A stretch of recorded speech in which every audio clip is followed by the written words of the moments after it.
Video call ವೇಳೆ rowdy sheeter ಜೊತೆಗಿದ್ದಂತಹ Darshan ಜೊತೆ ಇದ್ದ ರೌಡಿ ಶೀಟರ್ ಅನ್ನುವಂತಹ ಮಾಹಿತಿ ಸಿಗ್ತಾ ಇದೆ. ಧರ್ಮ ಬಾಣಸವಾಡಿಯ ರೌಡಿ ಶೀಟರ್ ಆಗಿರೋದು.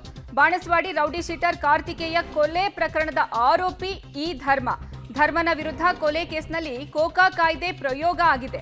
ಕಳೆದ ಮೇ 7ನೇ ತಾರೀಕು ನಡೆದಿದ್ದಂತಹ ಕಾರ್ತಿಕೇಯನ ಕೊಲೆ ಪ್ರಕರಣದ ಪ್ರಮುಖ ಆರೋಪಿಯಾಗಿದ್ದಾನೆ ಈ ಧರ್ಮ.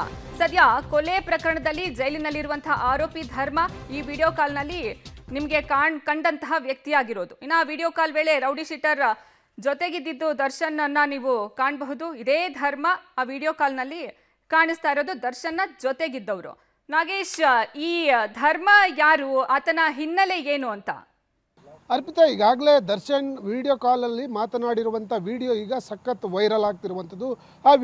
ಅಂದರೆ ದರ್ಶನ್ ಜೊತೆ ಮಾತನಾಡಿರುವಂಥ ವ್ಯಕ್ತಿ ಯಾರು ಅನ್ನುವಂಥದ್ದನ್ನು ಹುಡುಕುವ ಕೆಲಸವನ್ನು ಮಾಡಿದಂಥ ಸಂದರ್ಭದಲ್ಲಿ ದರ್ಶನ್ ಜೊತೆ ಜೈಲಿನಲ್ಲಿ ಮಾತನಾಡಿರುವಂಥ ವ್ಯಕ್ತಿ ಕೂಡ ರೌಡಿ ಶೀಟರ್ ಆಗಿರುವಂಥದ್ದು. ಮರ್ಡರ್ ಕೇಸಲ್ಲಿ ಬೆಂಗಳೂರಿನ ಪರಪ್ಪನ ಅಗ್ರಹಾರ ಜೈಲಿನಲ್ಲಿದ್ದಾನೆ ಅನ್ನುವಂಥ ವಿಚಾರವೂ ಕೂಡ ಗೊತ್ತಾಗಿರುವಂಥದ್ದು. ಅದರಲ್ಲೂ ಕೂಡ ಪ್ರಮುಖವಾಗಿ ಮೇ ತಿಂಗಳಲ್ಲಿ ಕಾರ್ತಿಕೇಯ ಅನ್ನುವಂಥ ವ್ಯಕ್ತಿಯ ಕೊಲೆ ನಡೆದಿತ್ತು. ಆತ ಬಾಣಸವಾಡಿ ಪೊಲೀಸ್ ಠಾಣೆಯ ರೌಡಿ ಶೀಟರ್ ಆಗಿದ್ದ. ಆತನನ್ನು ಕೊಲೆ ಮಾಡಿದಂಥ ವ್ಯಕ್ತಿಯ ಈ ಧರ್ಮ ಅನ್ನುವಂಥ ವಿಚಾರ ಈಗ ಗೊತ್ತಾಗ್ತಿರುವಂಥದ್ದು.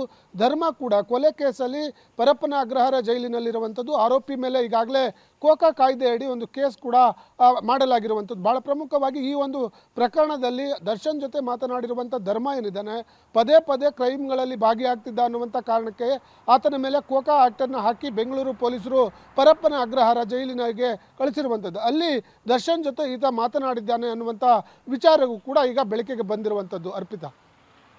ಓಕೆ ನಾಗೇಶ್, ಹಾಗೆ ಹೋಲ್ಡಲ್ಲಿರಿ.